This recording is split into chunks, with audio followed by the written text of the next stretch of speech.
Let the record show that the regular Riverview City Council meeting was called to order at 7 p.m. on February 20th, 2024. Will the clerk please take roll? Councilmember Ganaga? Here. Councilmember O'Neill? Here. Councilmember Prey? Here. Councilmember Robbins? Here. Mayor Swift? Here. Councilmember Webb? Here. Councilmember Workman? Here. Tonight we have the Pledge of Allegiance led by Councilwoman O'Neill and invocation by Councilwoman Ganaga. Will you please rise?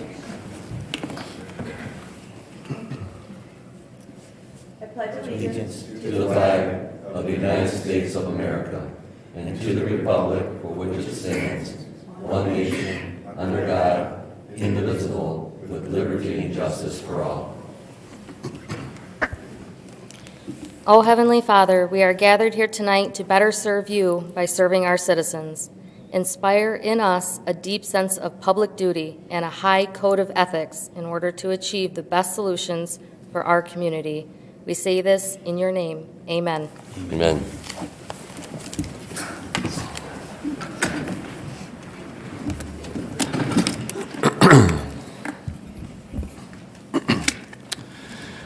Tonight we have, some announcements, Jeff? Yes, Your Honor. We'll start with Shane Harrison, our clerk. Good evening, Mayor and Council. I just wanted to remind the residents and the voters that early voting began on Saturday, February 17th and runs until Sunday, February 25th.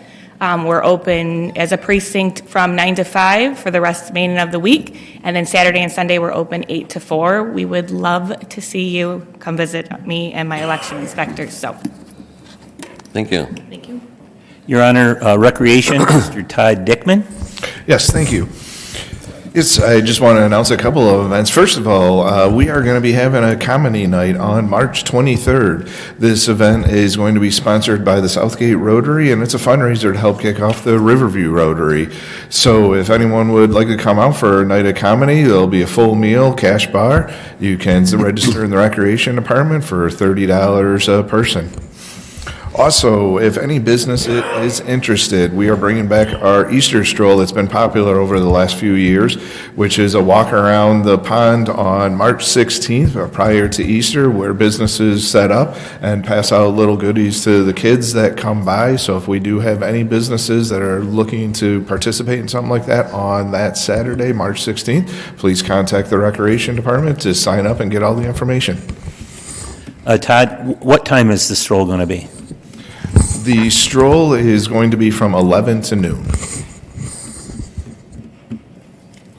Thank you. Thank you, Todd. And I do have one, just a reminder that the town hall, Deputy Ingles Town Hall is tomorrow, starting at 6 o'clock at the Westfield Center in Trenton. So if you want to come learn about all the brownfields that we have in the downriver area and what the latest action is by Eagle and EPA, please attend then. Awards and presentations and proclamations. 4-1, recognize certificate of unit citation for Lieutenant Mandernack, Sergeant Herrick, Officer Lewis, Officer Alderman, and Officer Haskin, Police Department. Chief, you want to come up? Yes, thank you.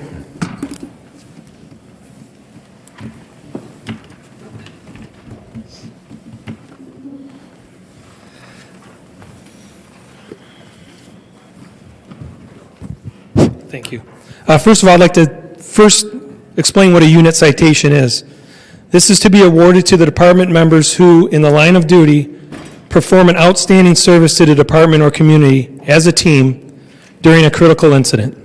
Now, I'll explain a little bit of the background of what happened. On January 1st of this year, the Riverview Police Department responded to 11234 Sibley Road to assist the fire department with a fire.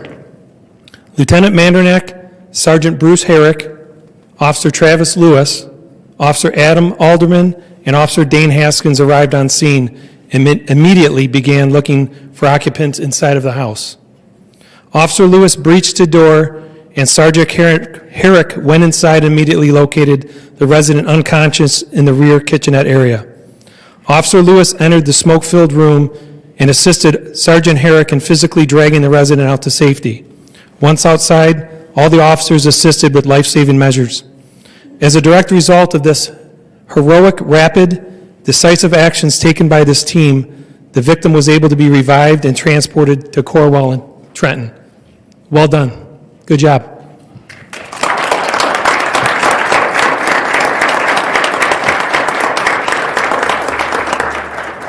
I'm going to call you all up one by one and just stay up here, please. Lieutenant Mandernick.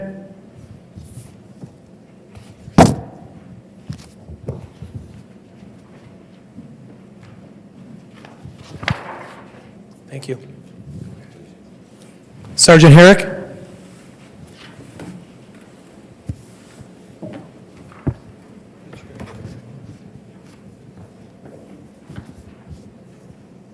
Well done. Officer Lewis.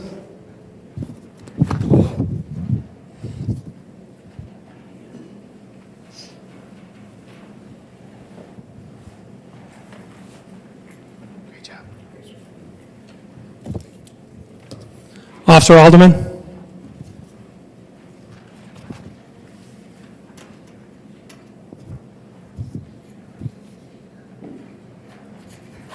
Well done. Officer Haskin.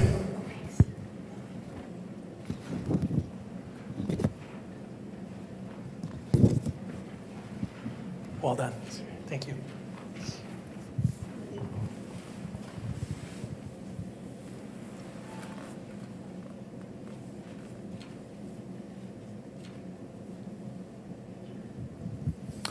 Thank you.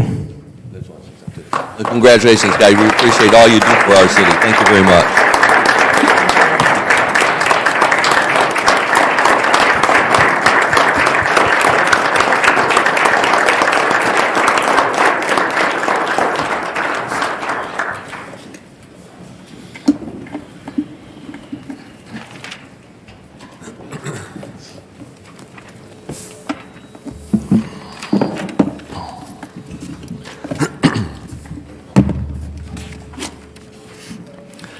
Five one, approve the minutes of the 2/5/24 regular Riverview City Council meeting and condensed version for publication. What's council's pleasure? So moved. Support. Motion by Councilman O'Neill, supported by Councilman Robbins. Any discussion? Roll call. Councilmember O'Neill? Yes. Councilmember Prey? Yes. Councilmember Robbins? Yes. Mayor Swift? Yes. Councilmember Webb? Yes. Councilmember Workman? Yes. Councilmember Ganaga? Yes. We have no public hearings tonight. Now is the time for a public comment. Anyone wishing to address the mayor and council, please approach the podium, state your name and address for the record. Try to keep your comments to 5 minutes. There is no sharing of time and no rebuttals, and please be respectful. Yes, sir. Bill Toll, 17861 Devonshire. A resident forwarded me a copy of a post by Chuck Norton from the Riverview Residents Discussion Board. At first glance, it appears to be wishing everyone a Happy New Year, but after reading it, it makes some serious assertions regarding corruption in our community. I'm going to read that post and then follow up with my own comments. What it says is this: Riverview, Happy New Year. It was amazing to be your voice for the past 4 years. Thank you for allowing me that honor. In 2024, I will continue to pray for our residents, our employees, and our elected officials.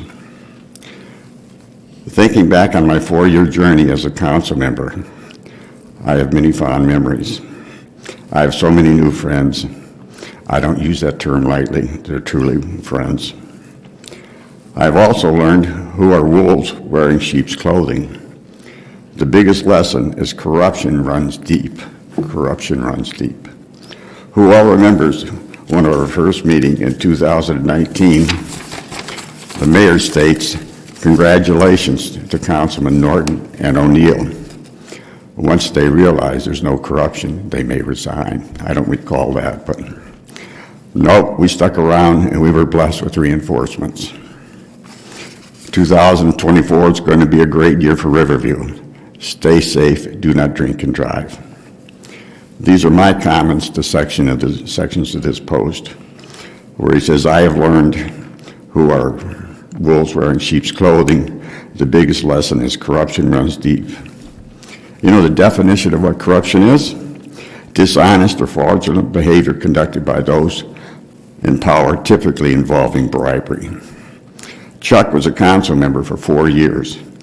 If he'd seen corruption and failed to bring it forward, he failed his obligation as a council member. All council members have fiduciary responsibilities.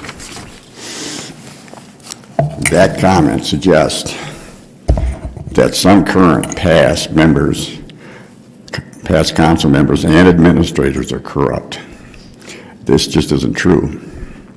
If he has some examples of corruption, why wasn't it reported to the city attorney, city manager, other members of council?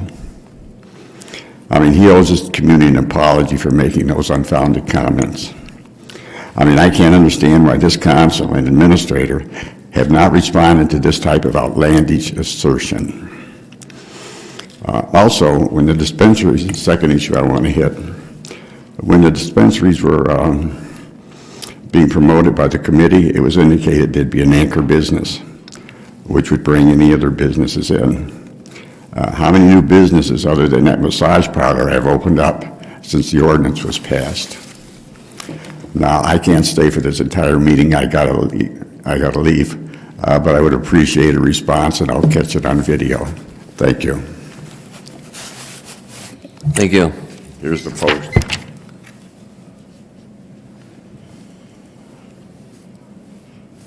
Anybody else?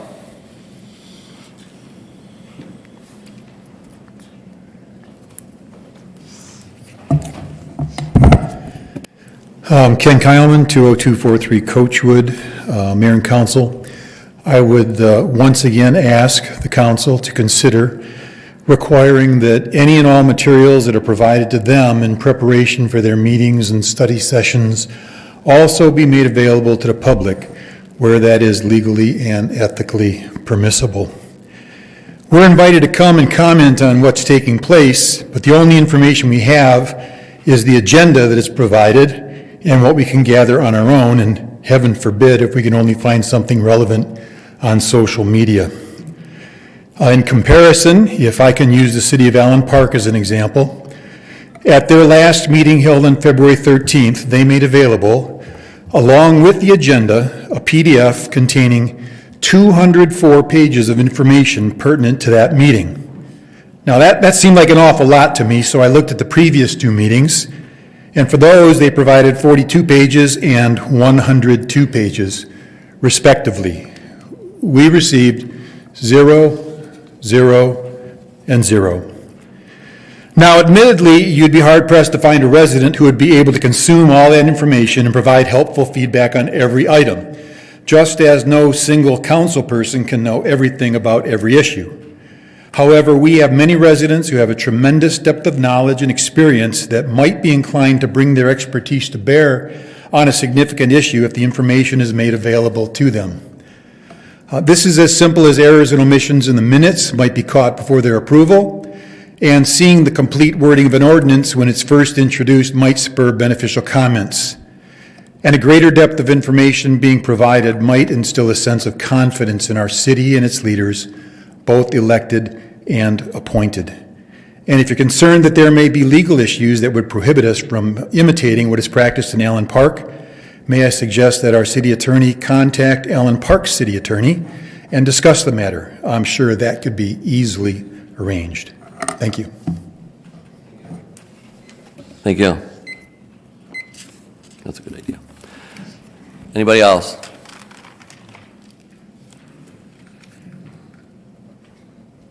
Good evening. Darren Sunset. Should I forenote it this way? I'm going to appear to be an illegal immigrant in front of you. Today, New York City is giving out $10,000 Visa cards to every illegal immigrant. Sounds strange, doesn't it? The border, they have over 20,000 in the last 2 months are coming from China. That won't affect Riverview ever, will it? Colorado just stated in Denver, they're going to arm their short police officers. Now they're going to arm illegal immigrants to become police officers. This is America. Or should I say this was America? My dad's 96 years old. He's getting ready to celebrate his 97th birthday. At 88 years old, he had stage 4 lung cancer. He beat it. A year ago, he had squamous cell cancer, got him on his arm. And last week, they had to cut his hand off. You know what he said to me? What happened to our country? Remember Pancho Villa? Y'all probably don't know Pancho Villa because y'all from the north. It was an invasion. We're in the process of one right now, whether you want to admit it or not.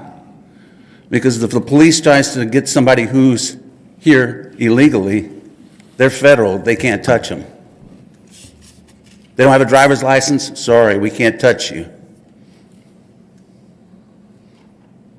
What are we going to do? I'm asking City Council tonight to adopt that no city, taxes, funds, housing, it's up to you to draft it, will ever come out of City of Riverview for somebody who's an illegal immigrant in our country. If you want to come to our country, come the legal way. Why are we scared? And why are we afraid to stand? Found out today the Secretary of State of the United States came out and said, I can't call dad or mom anymore. That's a foul on a pronoun. I hope I slapped you good with some fresh water. Because listen, it's time we get busy and straighten up what needs to be straightened up. Whether one person says corruption or this or that, clean it up. I know one thing, if I make a mess in my wife's kitchen, she lets me know about it. Clean it up. What do you think? What are you thinking tonight, council, when I say this? Because almost 40 years ago, contamination hit our city and we still haven't done anything about it. It doesn't matter, does it? Or does it? What will happen if we don't get some ordinances in place? Chief, I don't know how y'all going to handle it. Because it's here. They sent the border right now. We have a border agent that's here right now tonight. It's coming across. It's not coming through Texas anymore, and I'm saying this quick and I'll be quiet. Because they shut it off. Governor Abbott put a stop to it. Last night I read that our governor said that they want to welcome people who are illegal into your homes, anyone who wants to welcome it. We got a problem. It's not just a city problem, state problem, it's a national problem. City, let's take care of ours first. Let's be that shining light on a hill, and let's straighten up. Let's clean it up. Work together. I ask you to make a committee. Let's put some heads together and let's stop it before it happens in our city. Because once it's there, it doesn't go away. God bless. Thank you.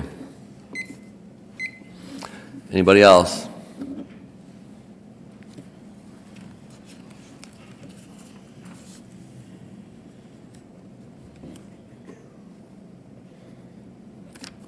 Jared Coyne, 18160 Brentwood Drive.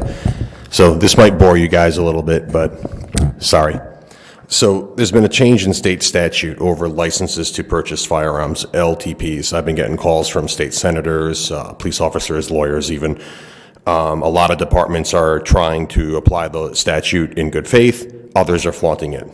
Ours is definitely trying to apply it in good faith, but it's somewhat complicated. So I'm hoping that your council, who already has a copy of this, will pass this on. So I'm just going to go over this because, I mean, some cities violate one thing, some violate all 10. So, a little backstory. So the Michigan Firearms Act was actually written by the Ku Klux Klan in the 1920s because a black doctor named Ossian Sweet, the lynch mob, came to murder him and burn down his property. He shot and killed them. They tried to convict him of murder, and when that couldn't happen, they passed the Firearms Act to be sure a black man could never get a gun again. That was the purpose of it, and that baseline statute is still there to this day. And unfortunately, Lansing thought it was prudent to make it stricter. So, who is required to obtain a license to purchase a firearm? LTPs are required by anyone to purchase, carry, possess, or transport a pistol or purchase a firearm that is not a pistol. There are exemptions to the statute if you're a concealed pistol license holder, if you're an MCOL certified police officer, or if you have an out-of-state license to carry, or if you're buying a long gun from a dealer with certain caveats, which I'm not going to get into that. It's just going to overly complicate things. So, is a licensing authority allowed to ask why an individual wants one? They're free to ask. However, the statute does not require a reason. They're not required to give one. I understand sometimes they'll try to help them to see if they really need it, but some people still want them. I'll get into that later. When can a licensing authority deny issuing a license? Only for reasons enumerated in the statute, or if they have probable cause to believe that an applicant would be a threat to other people or would commit an offense with the firearm that would violate the laws of this state or another state or the United States. Can a licensing authority deny or refuse to accept an application from anyone who does not reside in the town? No. You can go to any police department or any sheriff in the state, whether you live in Ironwood, Iron Mountain, or Lansing. You can go anywhere. Can they require any additional documentation as part of the application process? No. The statute clearly states on a form provided by the Director of the Department of State Police. They have a computer program called MI Pistol. They just ask biographical questions, and that's it. And the license actually just prints out on a sheet of paper. That's all what it is. How long do they have to issue? Due speed and diligence is what is written in the statute. What about federal statute? In other words, can they consider federal law as part of the process? No. It is a state license issued under state law. The only thing that they're required to do is determine through NICS, the National Instant Check System, that the person is listed on it. People routinely call it a background check system. It's actually not. It's more of a do not sell list. So if you're not on that list, then they issue the license. May they have set hours for accepting applications? No. The Firearms Act clearly states a licensing authority shall implement this section during all of the licensing authority's normal business hours. Can they charge a fee? No, that was repealed in 1997. There is a notary spot on it, and they are free to charge to notarize it, but the applicant doesn't have to get it notarized there. I am a notary. If any resident or business owner in this city ever wants a notary for their license to purchase, I will do it free. People who know me, they know where to find me. I'm not hard to find. So that begs the last question. Why would someone want one if they have a concealed pistol license or they're a police officer? One of the reasons is it counts as what's called a Brady alternative, which means that if you have that, they don't have to run the NICS system on you. They can just take a copy of the license, you fill out the 4473, and you're on your way. So a lot of people, their names match a convicted felon or other people, and they may have a 3-day hold or sometimes longer. So that is the main reason why people who are exempt from it, like me, I would still get one if I want one, just because of that reason. If anyone has any questions, I know Carrie has a copy of this. Some members of the council do, and please forward it on to anyone. And I included hyperlinks in the frequently asked questions, so you can click on it and read the statute, because I always point to where in the statute something is. If you have any questions, I don't mind answering, and I won't use it to waive the 5-minute time period either. So if you have any questions, I'm right here. I mean, I get lawyers who call me for this stuff and all sorts of people, so. Any questions or no? Okay. Yep. Thank you, Jared. Anybody else?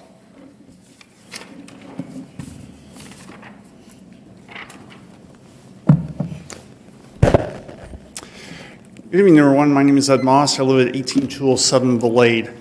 I dare say what I'm going to say is probably a lot cheerier in comparison to what's been said already.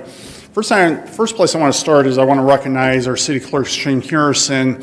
I was by here a few weeks ago, and I had some questions and concerns about the early voting, which she took her time and cleared up beautifully for me. And I will say, through your chair, Mr. Mayor, to Mr. Dobek, if you continue to hire people like Shane Harrison, you're going to end up making this city a much, much better place, as you have with your previous hires as well. And I commend you for that, and I thank you, and I thank you as well, Ms. Harrison. Second thing I'd like to say is, when I opened my Riverview Register this month, I was a little surprised to see Councilmember Workman's picture there, and I decided to read the article that went with it. And I'm glad I did, because I've always thought everybody has a story, and I know everybody has a story. In your case, I don't know you particularly well, Councilmember Workman, I'll admit that. Among the council members, you're probably one of the ones I know the least about in the least, period. But when I read the story, I was very touched and I was very moved by that.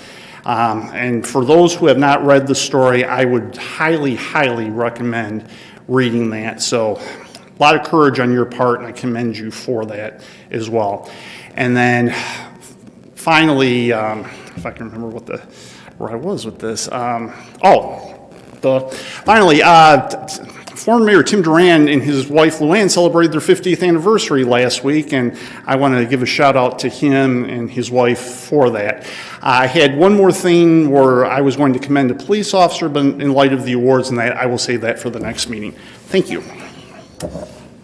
Thank you. Anybody else?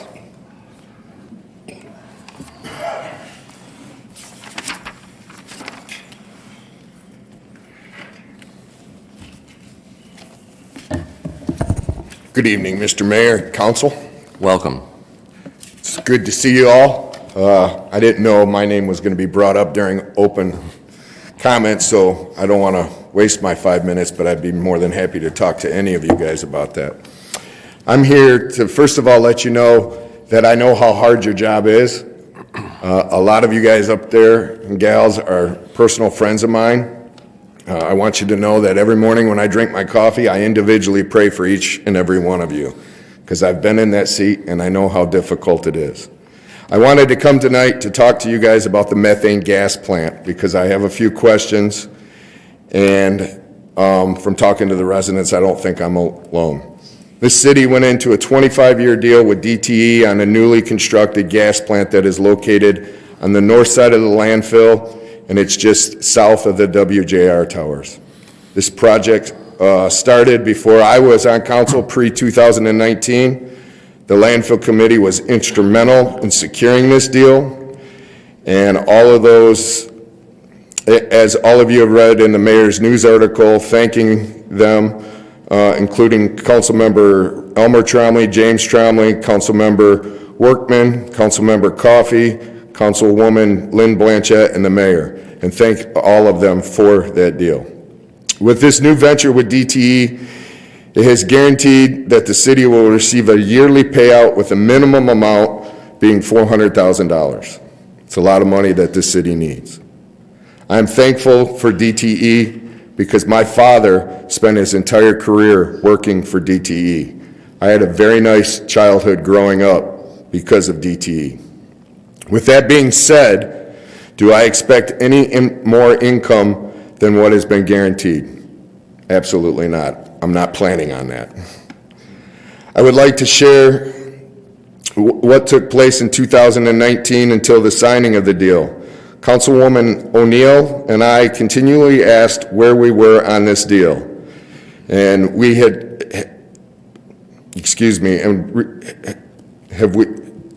in those 2 years, we did not receive any updates. Councilman Jim Trombley at the time, who sat by Councilwoman O'Neill and myself, said that we will be filled in when the time is right.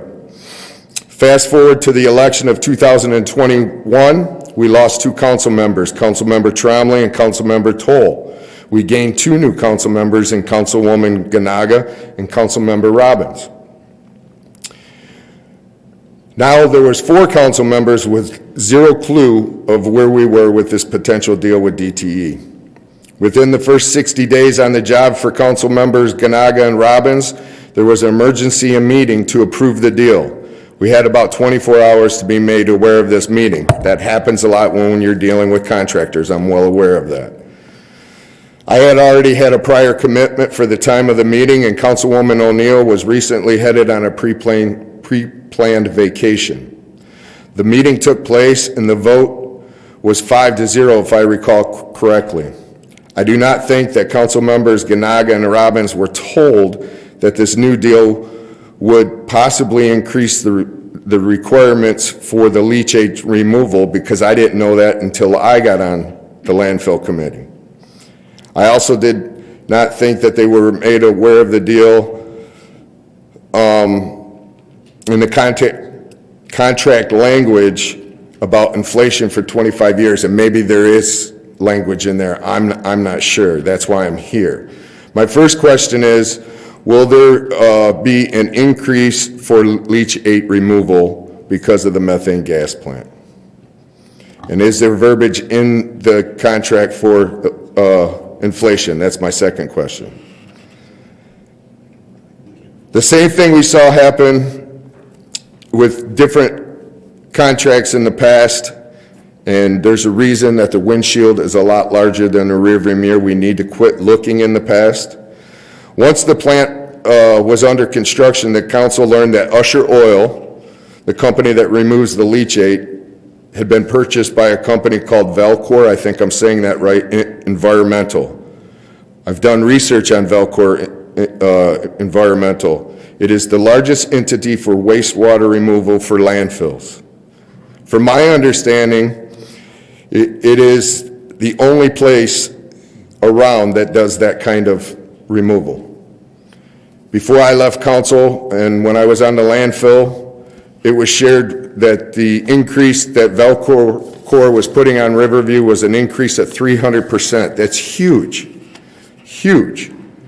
You may ask yourself, why not go out to bid? There is, from my research, there's nobody else to go out to bid for. It seems to me that the DTE plant is going to increase our usage of wastewater leachate. I'm not sure on that. That's why I'm here tonight to ask that question, which in turn could increase the amount of leachate we need to have removed on a weekly, daily, and monthly basis. I'm not certain, but I think leachate removal could be the responsibility of the city, the landfill, and not DTE. You're going to have to wrap it up, Chuck.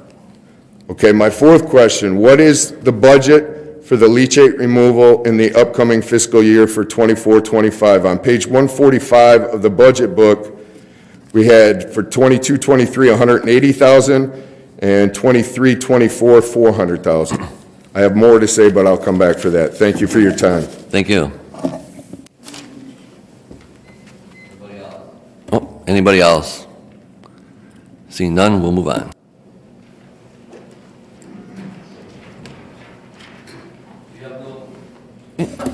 We have no organization business tonight. Is there any item council wants removed from the consent agenda? Your Honor, Councilman Workman, 9.5. 9.5. Anything else? 9.1, authorized solicitation of bids for information technology support, IT department. 9.2, authorized solicitation of proposals from vendors for the annual Summerfest and tree lighting ceremony, fireworks recreation department.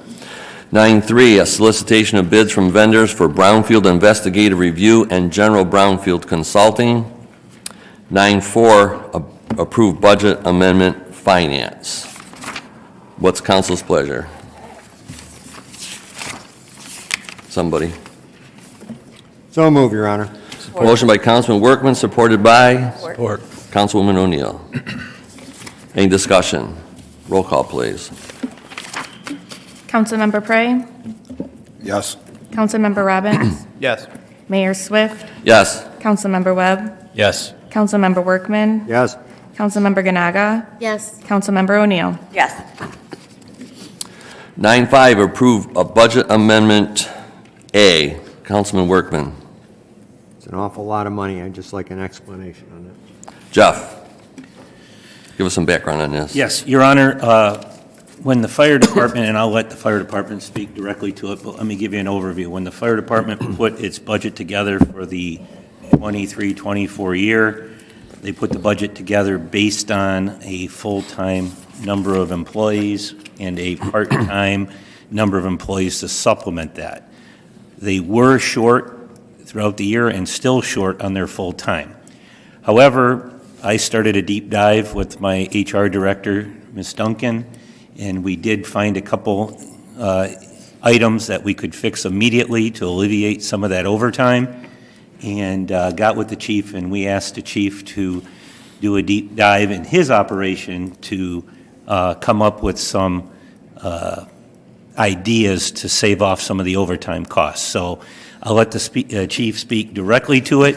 It is a big budget amendment, and I think it's important that, the chief explain exactly how he's going to monitor that and try to live inside those numbers.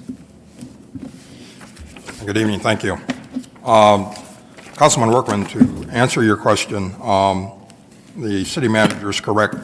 When the budget was proposed and put together last year, the numbers were very flat.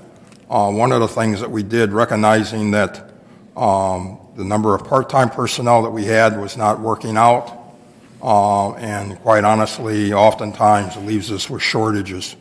So we've seen a need to increase our full-time staffing. So what we were able to do is take part of the funding, large part of the funding from our part-time budget and move it over to full-time without a net increase to the overall budget. We're currently budgeted for 12 full-time firefighters.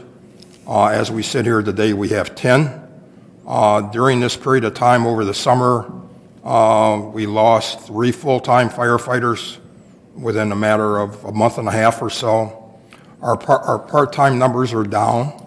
Currently, we're at 8 part-time members, and we're not getting applications any longer for part-time. Most people want to work full-time.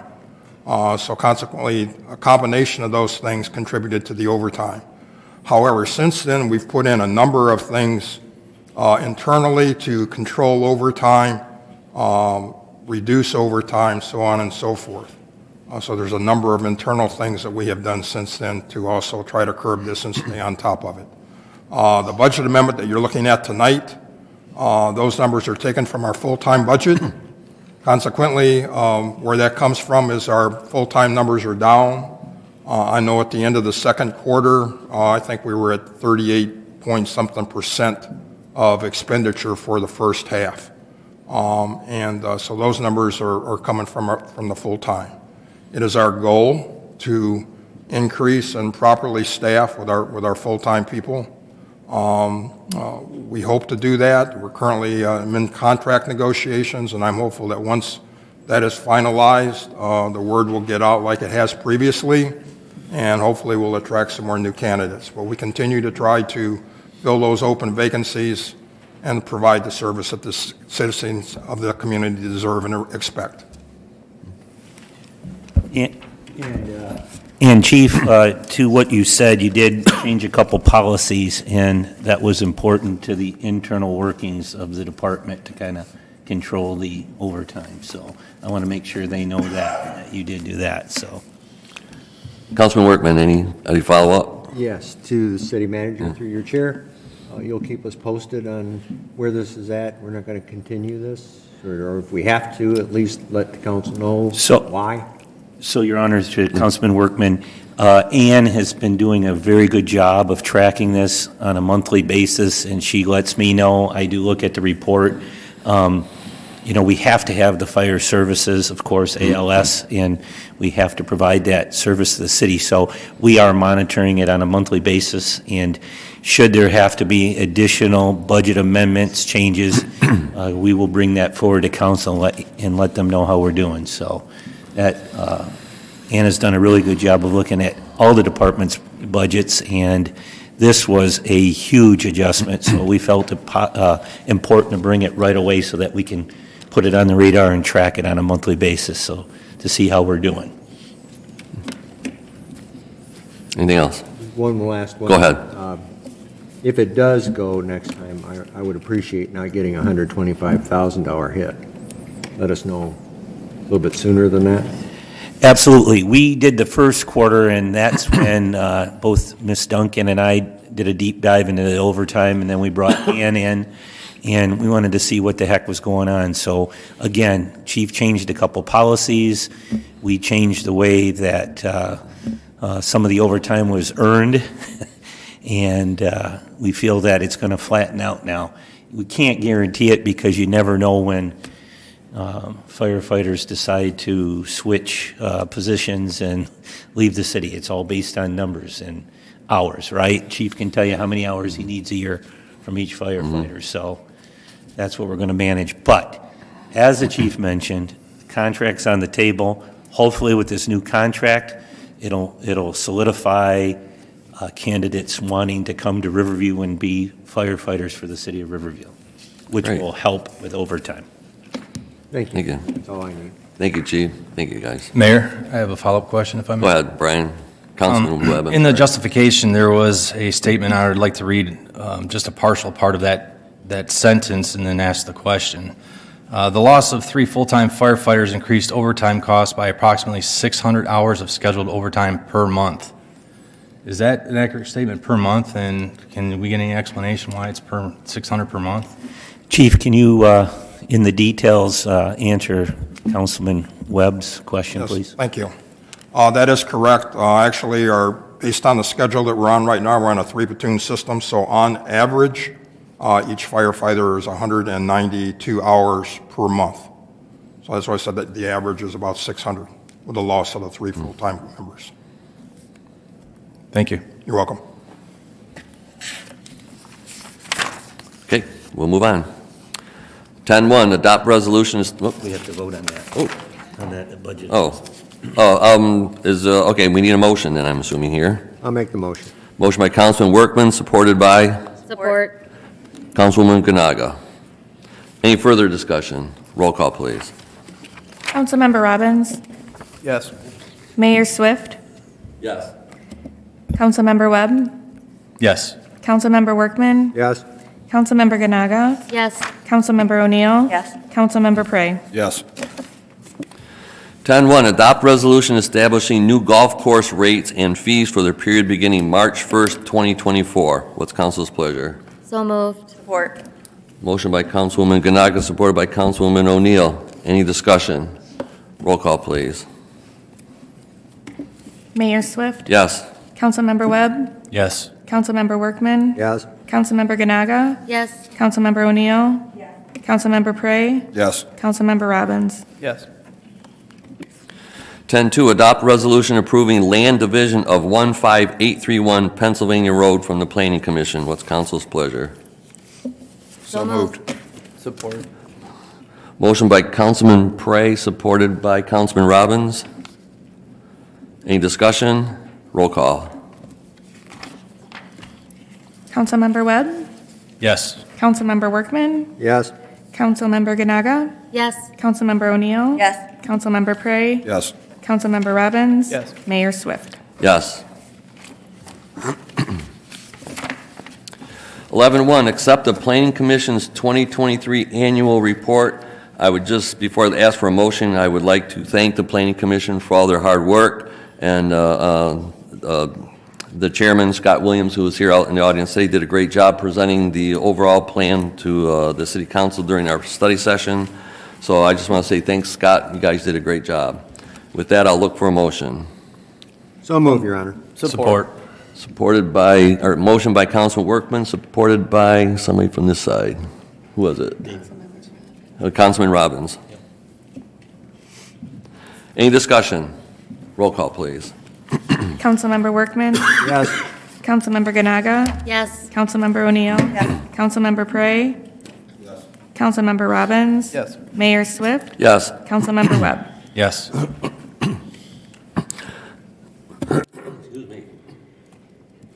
12-1, authorize first reading by title only of proposed ordinance number 744 to amend Chapter 18, Emergency Services of the Riverview Code by the addition of Article 3, Assisted Living and Nursing Care Facility Lift Fee, to require assisted living and nursing care facilities to pay a fee when the fire department provides lift assistance to a resident of these facilities. What's council's pleasure? So moved. Support. Motion by Councilwoman Ganaga, supported by Councilwoman O'Neill. Any discussion? Roll call, please. Councilmember Ganaga? Yes. Councilmember O'Neill? Yes. Councilmember Prey? Yes. Councilmember Robbins? Yes. Mayor Swift? Yes. Councilmember Webb? Yes. Councilmember Workman? Yes. City of Riverview Ordinance Number 744, an ordinance to amend Chapter 18, Emergency Services of the Riverview Code by the addition of Article 3, Assisted Living and Nursing Care Facility Lift Fee, to require assisted living and nursing care facilities to pay a fee when the fire department provides lift assistance to residents of these facilities. I do have one question, Jeff. It's probably more appropriate for the next time. But will these facilities be informed of new ordinance once it's implemented? Do we have some type of notification process in place? That's a good question, Your Honor, and I'm sure that we'll get something out to these facilities to inform them of the new ordinance. I know it's posted everywhere, but we'll make sure that they're notified. And just to let council know, too, that we will be using Acumed that we use for our billing, so therefore it'll be billed timely and it'll be tracked correctly on a month-to-month basis, so. Great, thank you. Any other business council wants to bring up at this time? I do have one. I want to remind the residents that we have our first public hearing on the public safety millage on Monday, March 4th. It is actually part of the council meeting, so we'll have that on I'm assuming there's going to be 2 public hearings, or is there going to be 1? I believe there's, Your Honor, I'll let our clerk answer that, but I believe there's 2. There is 2. Okay, so the first one will be on Monday, March 4th. And then, is any other thing council wants to bring up before we try to get to some of these answers to these questions? Mr. Mayor? Councilman Prey. All right, I have a couple. We'll start off there. I'd like to talk about the Riverview Register, but talking about the 2 meetings for the public assessment. So we're going to have 2 hearings on 10-1, Section 4. It says that these hearings will be published twice prior to said hearing in the News Herald, a newspaper of general circulation in the city. Why are we not using the Register for that? I believe we are. That's got to be old language, and if it calls out the News Herald. Yeah, it states the News Herald Okay. in the backup data. Yeah. But it will be in the Register. All right, speaking of the Register, going through the newspaper itself, I've noticed that some articles have an author, some do not. It's very, I know we spoke about it once before, but we're trying to track who's paying for what with the Register. So I understand that the Mayor's Corner is published by the paper. We do not pay for that. There are other articles that are not authored by anybody. Well, let me rephrase that. They're not publicly mentioned. So I'm curious on, to me, it looks like a missed opportunity. There was no mention of the Debbie Dingle meeting. There was multiple events, and Councilman Webb can do a little bit of backup data for me on this, but there are multiple issues like the brownfields, the McLeod Steel, other issues that I feel are very important to the residents. And in going over this paper, it looked like we had about 1.5 pages for the city, and those were legal notices. So I'm trying to figure out what articles we paid for, what articles the school paid for, and who's writing the articles that have no author named. Well, Your Honor, ahead, Jeff. Mr. Perry, the understanding that I have is that if the article is written to promote something, so if the article happens before the actual event, that's promotion in charge to the city. If the article covers an event after the event, that's on the paper's cost, and the city's not paying for it. So what about an article that's not an event? I assume that we're not paying for it. What I sent over this time was for 2.5 pages. Okay. So I don't know if he covered the 2.5 pages or not, what I approved. And to your question about the brownfield, that was actually, I mentioned that in my article. I always remind people about the Debbie Dingle, the town hall. It's mentioned at the end of mine. however, just so you know, for the record, I don't write articles for the Register. Everyone ships me information that wants to be put in. So in the future, if you have things that you want included into the city's part of the Register, send it to me. So which 2.5 pages did we pay for this? Well, I don't have it in front of me right Okay. now, but let me get back to you on that. Not a problem. But I will, so, for example, the Dean article that was on Dean, we didn't pay for that. Okay. That's not our article, that's not us. I know. I mean, that's just, that's kind of a good Well, question. yeah, I'm just Who the assuming authors we put are. the legal but notices. it's, yeah, we do the legal notices Yeah. in the ads and obviously city promotion. Okay. Now, Councilman Parade, to your question as well, if I ask them to write an article on behalf of the city, Yeah. and I haven't in a long, long time, I think the last article may have been that I've personally asked for was the time of the expansion. Okay. But I have not asked for an article to be written. I think we wrote one initially when we did all the golf improvements on the golf course way back when. Okay. And so if I call and ask the reporter to do a story on behalf of the city, that's in our 2.5 pages. Okay, and as far as the authored by, is that sorry? the articles that have no author, is that something we can get cleared up on who's authoring these? Absolutely. All right. Well, it's And- something you can ask the paper. I mean, it's. I just Go ahead. wanted to let Dave know I had it in front of me, Yes, that'd be great. and it looks like 2.5 pages are ours. Okay, that, I going just through it, looked I'm through it. trying to figure out what we're paying for. The other thing I have, I think, Mr. Mayor, you already brought up, was the reminder about the Debbie Dingle meeting. That's it for right now until I go through this. Okay. And I would just to be clear, that my article is not part of the pace, that the city pays for, the 2.5 pages that we buy. That's an option offered up to all the mayors of the communities. Some take them up on it, some don't. But we do have several questions. And I'm sorry, I didn't get Mr. Toll's, what he was looking for, so. Before we move on, Mayor, may I just Go ahead. add to that conversation? Because I just wanted to echo that I do believe it's a couple of missed opportunities to publish articles in the paper.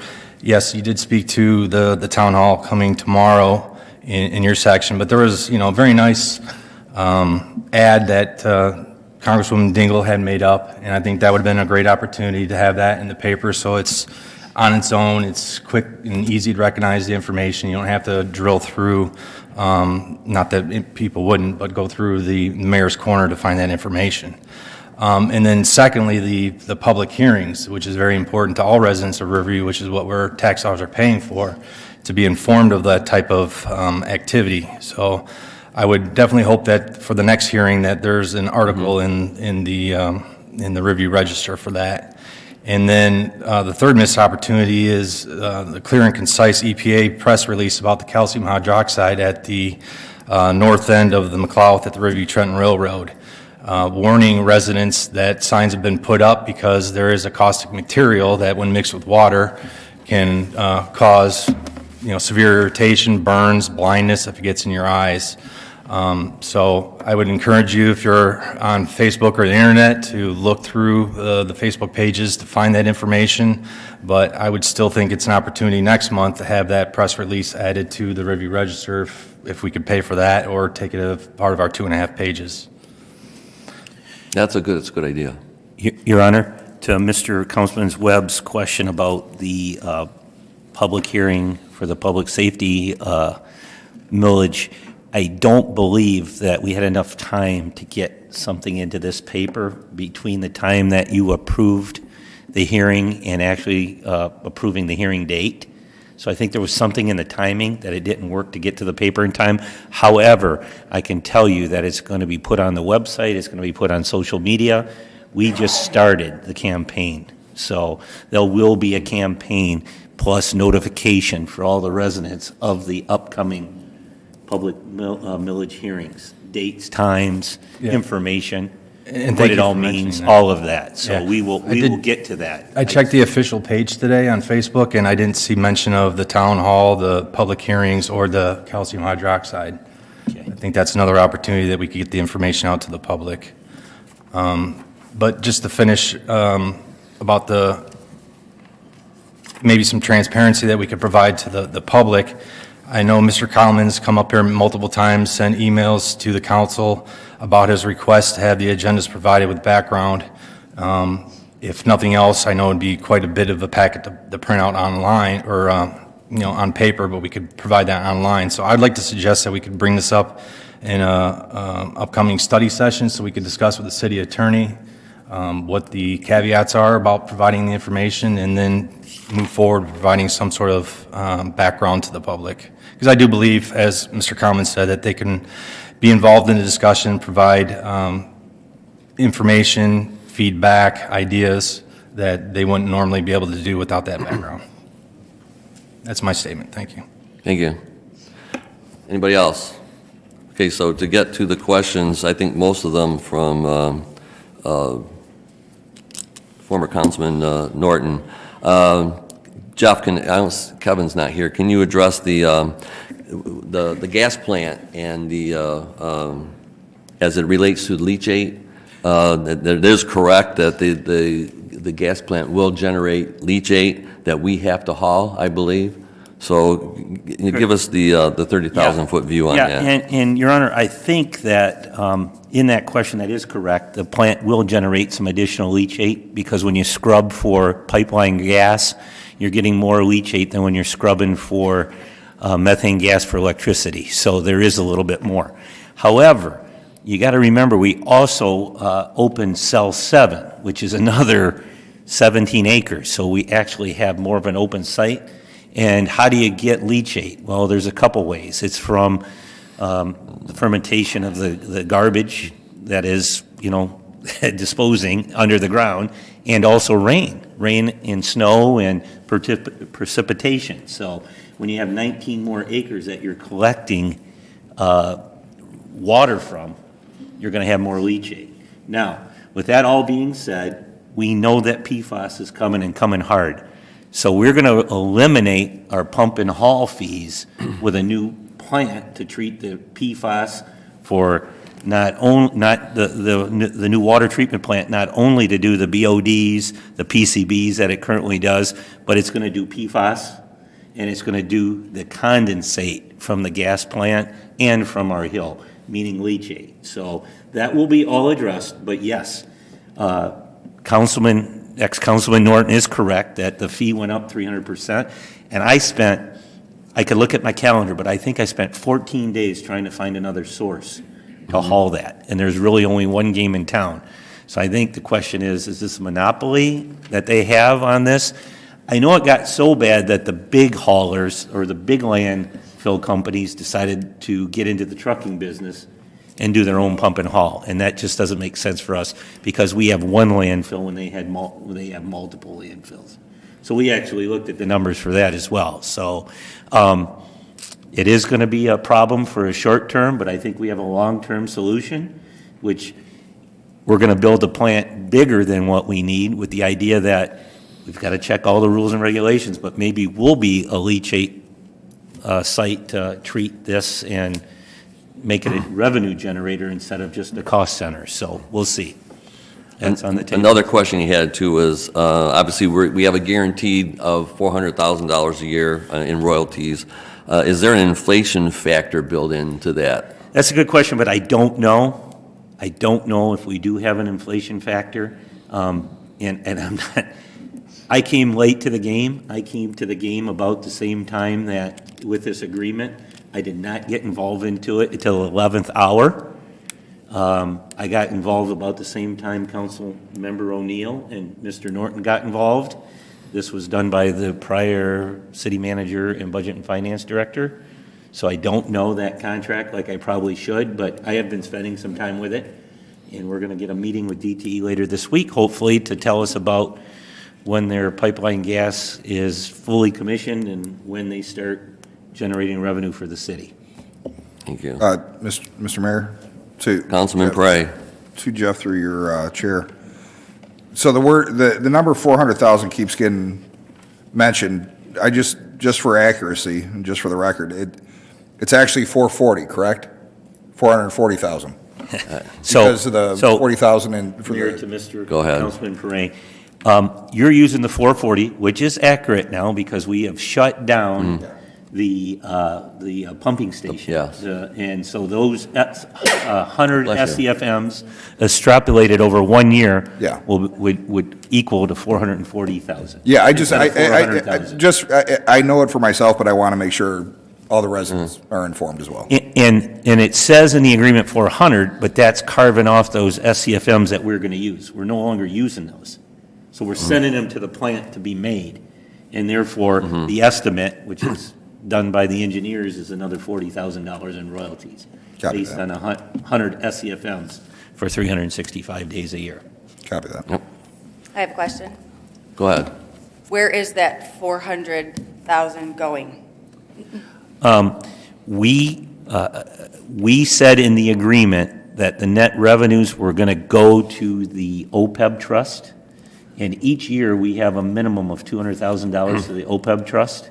However, there is writings in that OPEB trust that there's net revenue and there are some additional expenses that can pay for. So that won't be a unilateral decision by the city manager. That'll be brought back to council and decisions will be made. All of those royalties will be booked at the land preserve, so it'll show up above the lines underneath tipping fees. That's where we'll book them. And then we'll decide at the end of the year where they go, or whenever we decide where they go. But that's the goal. They will be shown in the financial, the general ledger, in the revenue section of the landfill. Because that's exactly where the royalties from the electrical plant are being shown right now as well. Are we budgeted next year, and how much for that leachate removal? We are budgeted, we are doing the budget for this year to accommodate that 300% increase. We definitely have to budget for that, because as of right now, that new wastewater treatment plant's going to take a couple of years, year and a half after we hit go. We're in bench testing right now, and we're getting excellent results right now of testing the leachate, testing the water. It's coming back non-detect of PFAS. Not only PFAS, but of course BODs, PCBs, asbestos, anything. It's coming back zero right now. And you said that's about a year and a half to 2 years out before the completion of the... Yes, we're going to be applying for a loan grant from the state, and Eagle's big on this PFAS now, so there's a good chance we're going to get that. So we're waiting to get that paperwork in order. The engineering firm is working on writing the grant? Correct. Okay. Correct, Your Honor. And just for clarification, and I know you kind of touched on this partially, if everything goes to plan, we could possibly be processing not just for us, but for other communities as well. Your Honor, to Councilman Parade, yes, you're correct. Now, that's a touchy subject because we got to go be permitted to do that. But once you're permitted to do that, then you can do that. Yeah. And it would be very advantageous for other places because we could potentially, we have the plant, we could do the processing, and that would save them some of the hauling costs because people are still hauling. Anything else? Yeah, from my side, Mayor. Councilman Webb. Follow up through your chair to City Manager Dolbeck. So if we're processing the leachate not only for our city but for other cities, what kind of consideration is going to be given to, number one, the licensing, but also the legality of it, because the legislation is still being evolving, and as we discussed in a couple meetings ago, that there's no insurance for that leachate. So I would have a concern and ask for, some discussion before we bring in leachate from other cities and put ourselves at risk. So, Your Honor, to Councilman Webb, we're a long way from that. I mean, we even have to see if it's permittable, but it's on our radar because we want to look at that possibility. Doesn't mean we're going to do it. Now, the other side of the story is that there'll also be a 5% savings because right now, 5 cents per gallon. Correct me, so how is it? 5 cents per gallon is the DUA that we send to the wastewater treatment plant? Yes, so 5 cents.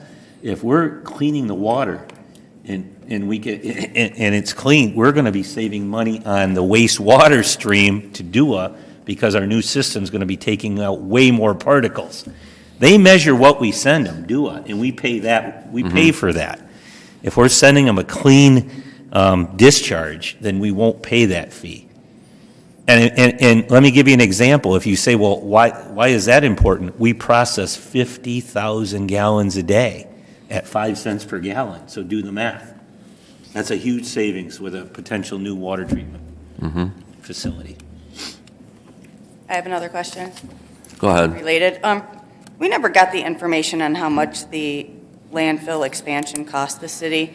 I know ex-Councilman Norton asked it many times. I don't think we ever got the answer to that, as far as I can remember.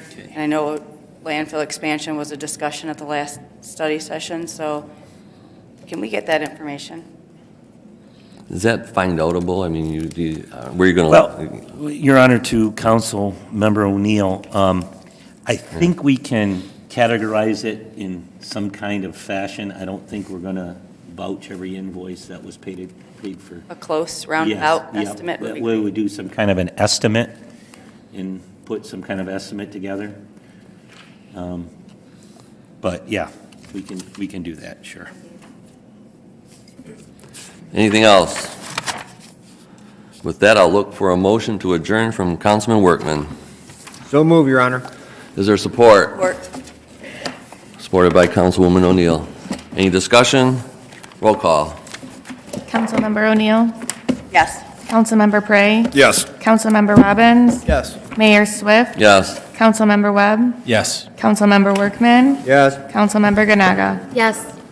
Let the record show we adjourned at 8:05.